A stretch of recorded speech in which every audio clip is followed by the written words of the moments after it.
Hey guys, ShadowRock here with a news update on Mighty Number 9.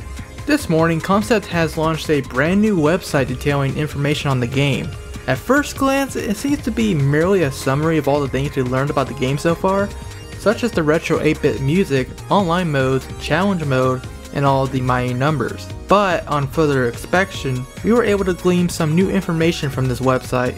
So let's quickly go over some of the highlights. If you've been keeping up with Mighty Number 9 so far, you may already know that the game will contain a total of 12 stages, and the site confirms this. From what we know of the game so far, that should be the intro stage, the 8 Mighty Number stages, and lastly 3 Fortress stages in typical Mega Man fashion. There will also be 3 additional difficulties after you clear the main game for the first time. Those are the Hard, Hyper, and Maniac difficulties. Whoa, I'm definitely not looking forward to those.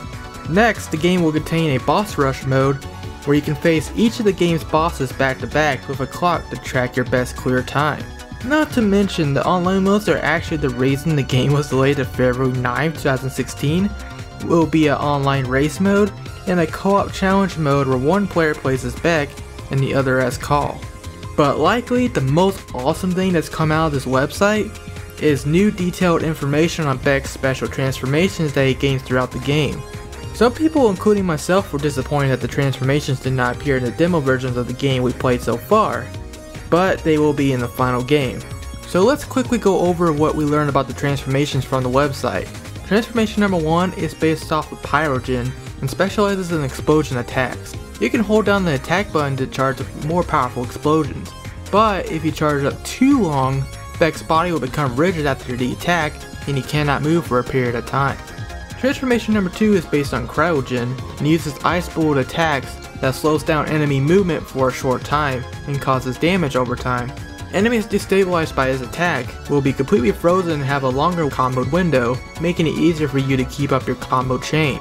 Transformation number 3 is based on Dynatron and uses electric rods that shoot forward, creating electric currents between Beck and wherever they hit for continuous damage. Enemies in contact with the current can be absorbed regardless of distance. Transformation number 4 puts Beck in a bulldozer form based on Seismic and allows him to use a straightforward lunge attack. Enemies will be sent flying and damage other enemies they smack into. Transformation number 5 allows Beck to fire forward projectiles that will attach to enemies and objects and detonate with another press of the attack button. The explosion may also be triggered while the bullet is still traveling. Transformation number 6 puts Beck in the form of Aviator and gives him propeller blades that allow him to jump higher and glide while the attack button is held down. Releasing the attack button will make Beck throw the propeller blades. Transformation number 7 lets Beck get up close and personal like Brandish and specializes in quick melee attacks with a blade that does not consume energy. Charging up your attack allows you to perform a spinning slash. In mid-air, pressing down will make Beck perform a downward slash attack. The blades also have the ability to nullify enemy fire. Last but not least, Transformation number 8 takes after Counter Shade and allows Beck to fire shots that ricochet off the enemies in terrain, allowing Beck to attack enemies from different angles. Phew, that was a lot to go over, but it is really interesting and awesome. We finally got some real information on the transformations. Next up is character profiles. Beck's description reveals that he was designed with a heart and the ability to grow, which seems to harken back to Mega Man X, who was also designed with the ability to think and feel for himself. More interestingly is Call's profile. While we know that she is Dr. Sanda's creation meant to provide support, and that she will be a playable character, in the bullet points here, we finally get some clarification on how she will be unlocked and what mode she is playable in. It appears that after defeating, or as they put it, rescuing all of the 8 mighty numbers, Call will become a playable character for the story mode.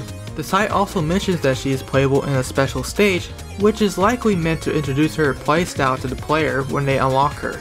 Additionally, she will also be playable in the challenge mode that we know as EX mode.